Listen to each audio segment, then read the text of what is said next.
Selamat pagi anak-anak. Hari ini Losa Aji akan membacakan sebuah cerita untuk kalian. Losa harap kalian duduk yang manis di rumah mendengarkan cerita ini baik-baik. Cerita ini berjudul Si Dayang Bandir.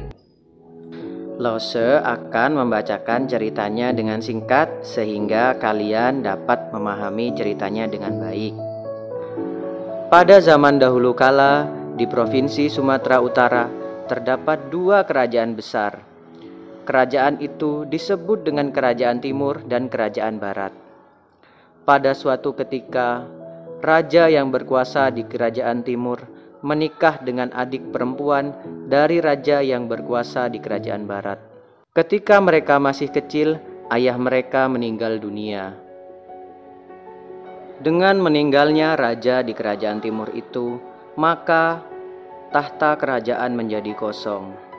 Karena putra mahkota sandian raja masih kecil dan belum bisa menggantikan kedudukan ayahnya sebagai raja, maka ditunjuklah pengganti raja sementara, yaitu Paman Karyang. Ketika pamannya ditunjuk menjadi raja sementara, Dayang Bandir merasa khawatir bahwa pusaka kerajaan akan disalahgunakan oleh pamannya. Oleh karena itu, dia berniat menyembunyikan pusaka-pusaka kerajaan agar aman. Dan kelak ketika adiknya Sandian Raja sudah diangkat menjadi raja yang sesungguhnya, barulah dia akan memberikan pusaka-pusaka ini kepadanya. Paman Karyang mengetahui bahwa benda-benda pusaka telah disimpan oleh si Dayang Bandir. Maka Paman Karyang segera menyuruh pengawal istana untuk mengusir kedua saudara tersebut. Mereka diusir menuju ke hutan belantara, dan Paman Karyang berharap bahwa mereka akan dimakan oleh binatang buas. Ketika di hutan, pengawal raja mengikat Sandiang Bandir di sebuah pohon. Sandian raja berusaha membebaskan kakaknya, tetapi usahanya tidak berhasil. Ketika ia berusaha memanjat pohon, dia malah terjatuh. Kakaknya berkata, "Biarlah kekejaman paman ini kutanggung sendiri," kata si Dayang Bandir. "Bila kau lapar, makanlah pucuk-pucuk daun di sekitarmu." Setelah beberapa hari tidak makan dan tidak minum, si Dayang Bandir akhirnya menghembuskan nafas terakhirnya. "Oh kakak yang kucintai, kenapa kau meninggalkan aku?" kata Sandian Raja menahan kesedihan yang mendalam. Bertahun-tahun Sandian Raja hidup seorang diri di hutan belantara. Ia tumbuh menjadi seorang pemuda yang gagah perkasa. Selama di hutan belantara, roh si Dayang Bandir dengan setia mendampingi Sandian Raja. "Kuharap kau segera menghadap Raja Sorma," bisik roh si Dayang Bandir kepada Bandian Raja. Raja Sorma adalah paman dari Sandian Raja. Pada suatu hari, Sandian Raja bergegas menuju ke wilayah Kerajaan Barat. Ia akan menemui pamannya, yaitu Raja Sorma. "Baginda Raja, hamba adalah Sandian Raja, putra mahkota Kerajaan Timur," kata Sandian Raja memperkenalkan diri. Ia menceritakan bahwa ayahnya telah meninggal dunia dan ia diusir dari Kerajaan Timur.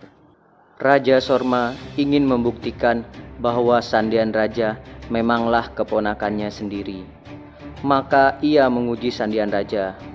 Bila Sandian tidak berhasil membuktikan bahwa dirinya benar-benar keponakan Raja Sorma, maka ia akan dijatuhi hukuman.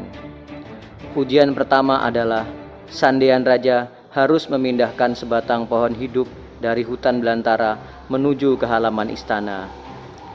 Atas bantuan roh kakaknya, ujian itu berhasil dilalui dengan baik.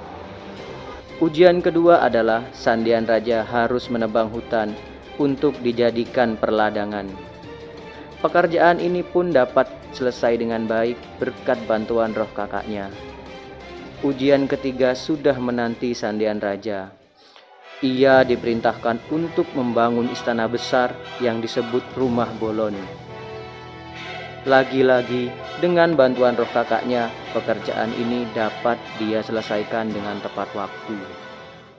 Setelah melalui beberapa ujian, rupanya Raja Sorma belum mau mengakui bahwa Sandian Raja adalah keponakannya sendiri. Ia mengatur sebuah ujian terakhir. Sandian Raja harus menunjuk seorang putri raja di antara puluhan gadis di sebuah ruangan yang gelap gulita.